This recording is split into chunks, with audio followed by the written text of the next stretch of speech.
back to that.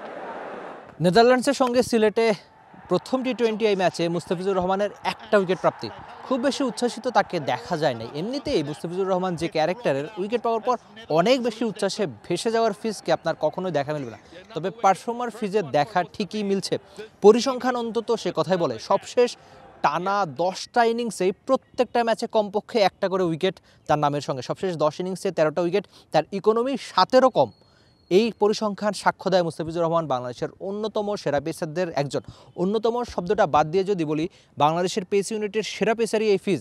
আপনি বোধ করি একটু দ্বিমত করতে চাইবেন না, হয়তো তাসকিনের নামটা আপনার মাথায় আসতে পারে, কিন্তু পরিসংখ্যান অন্তত সায় দেয় বাংলাদেশ ইতিহাসের সেরা পেসার টি-20 একজন মুস্তাফিজুর রহমান। সবশেষ 10 ইনিংসেই সব কটা ম্যাচে উইকেট পেয়েছেন। ইনফ্যাক্ট টানা সবশেষ 6 ইনিংসে তার ইকোনমি 5-এরও কম। হয়তো ঘরের মাঠে ম্যাচ খেলেছে, আপনি সে দাবি করতে পারেন, কিন্তু পরিসংখ্যান বলে মুস্তাফিজুর রহমান ধারাবাহিকভাবে পারফরমেন্স করছে। আর একজন পেসার যখন প্রত্যেকটা ম্যাচে উইকেট পায়, প্রত্যেক ইনিংসে উইকেট পায়, সেটাই বোধ করি সবচেয়ে বড় পাওয়ার। কেননা পেসাররা শুরুতে বল করে বা শেষে বল করে, ঠিক ওই সময়টাতে উইকেট পাওয়া আপনার সবচেয়ে গুরুত্বপূর্ণ ব্যাপার, যেই কাজটাই মুস্তাফিজুর রহমান করছে। এমনিতে রেকর্ডের এক ফিজ, বাংলাদেশের ইতিহাসের সেরা পেসারদের একজন। পরিসংখ্যান সে কথা সায় দেয় বাংলাদেশিদের মধ্যে টি-20 সবচেয়ে বেশি মেডেন ওভার তার 8, বাকিরা 4, অনেকখানি দূরে, প্রায় দ্বিগুণেরও বেশি। আর সঙ্গে আরেকটা ব্যাপার হচ্ছে, দ্বিতীয় সর্বোচ্চ উইকেট কিন্তু মুস্তাফিজুর রহমান নামের সঙ্গে, সাকিবের নামের সঙ্গে 149টা উইকেট।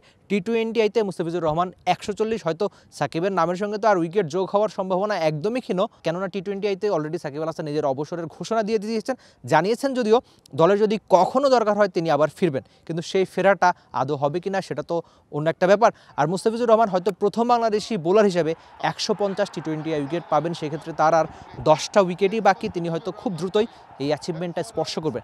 ইনফ্যাক্ট পুরো ওয়ার্ল্ড ক্রিকেটের কথা যদি আপনি চিন্তা করেন, তাহলে টিম সাউদের উইকেট হচ্ছে 160-এর বেশি। মানে টি-20 ক্রিকেট ইতিহাসের সেরা পেসার হতেও মুস্তাফিজুর রহমানের আর বেশি উইকেট নাই, দরকার নাই। যেভাবে তিনি ধারাবাহিকভাবে পারফরমেন্স করছেন, সবশেষ 10 ইনিংসের কথা বলছি। ইনফ্যাক্ট তার ক্যারিয়ারের শুরু থেকেই এই ছোট্ট 120 বলের ফরম্যাটে ধারাবাহিক পারফর্মার তিনি। ইনফ্যাক্ট আইপিএলের কল্যাণে ভারতে তিনি যে জনপ্রিয়তা পেয়েছেন, বাংলাদেশের কথা তো বাদ দিচ্ছি। আর আজকে প্রেস কনফারেন্সে এসে এক ডাচ ক্রিকেটার বলেছেন তার প্রিয় ক্রিকেটার হচ্ছে মুস্তাফিজুর রহমান। ম্যাক্স ওডাউটের একটা ইন্টারভিউ নিয়েছিলাম, সেখানেও তিনি জানিয়েছিলেন তার প্রিয় বা পছন্দের একজন হচ্ছে মুস্তাফিজুর রহমান। আর মুস্তাফিজের পারফরমেন্সে তিনি অবাক। তিনি আশা করছেন যে এই সিরিজে মুস্তাফিজুর রহমানই তাদের সবচেয়ে বেশি ভোগাবে। সেই কাজটা ফিজ হয়তো প্রথম ম্যাচে করেছেন, 2 আর 3 নম্বর ম্যাচেও একই রকম করবে। আর সেই কাজটা যদি ফিজ ঠিকঠাক করতে পারে, তাহলে রেকর্ড তাকে ডাকবে, ভালো পারফর্মার তিনি হবেন, বাংলাদেশি ক্রিকেট ফ্যানরা অনেক বেশি খুশি হবেন। তবে ফ্যানদের খুশির মাত্রা আরও ছাড়িয়ে যাবে এই ফিজের, এই ধারাবাহিক ফিজের দেখা যদি সামনের এশিয়া কাপও মিলে। রেকর্ড ডাকছে, অনেক রেকর্ড হয়তো তার হবেও, কিন্তু ধারাবাহিকভাবে পারফরমেন্স করে যাওয়াটা, রান আটকানো, যেটা তিনি ঘরের মাটিতে বারবার দেখাচ্ছেন, মিরপুর হোম অফ ক্রিকেটে দেখাচ্ছেন। সবশেষে আপনি বলতে পারেন শ্রীলঙ্কা সিরিজেও তিনি দারুণ বল করেছেন, ইনফ্যাক্ট পাকিস্তানের সঙ্গে দারুণ বল করেছেন। সবশেষ যদি মনে করি যে ভারতের সঙ্গে 2টো ম্যাচে তার ইকোনমি 10-এর বেশি ছিল, যেটা ভারতের সঙ্গে প্রচুর রান প্রসবা, একটা উইকেটে খেলেছিল বাংলাদেশ, অনেক বেশি রান দিয়েছিল বাংলাদেশের বোলাররা। ওই 2 ম্যাচে কেবলমাত্র মুস্তাফিজুর রহমানের ইকোনমি ছিল 10-এর বেশি। এরপর আপনি ওই টানা কয়েকটা সিরিজ যেখানে মুস্তাফিজুর রহমানের ইকোনমি 6-এর আশপাশে, ইনফ্যাক্ট অনেক ম্যাচে 5-এরও কম। আমার তো হুট করে একটা ম্যাচের কথা মনে পড়লো, পাকিস্তানের বিপক্ষে মিরপুরের হোম ক্রিকেটে 4 ওভারে মাত্র 6 রান দিয়েছিলেন এক ফিজ, উইকেট নিয়েছিলেন 2টো।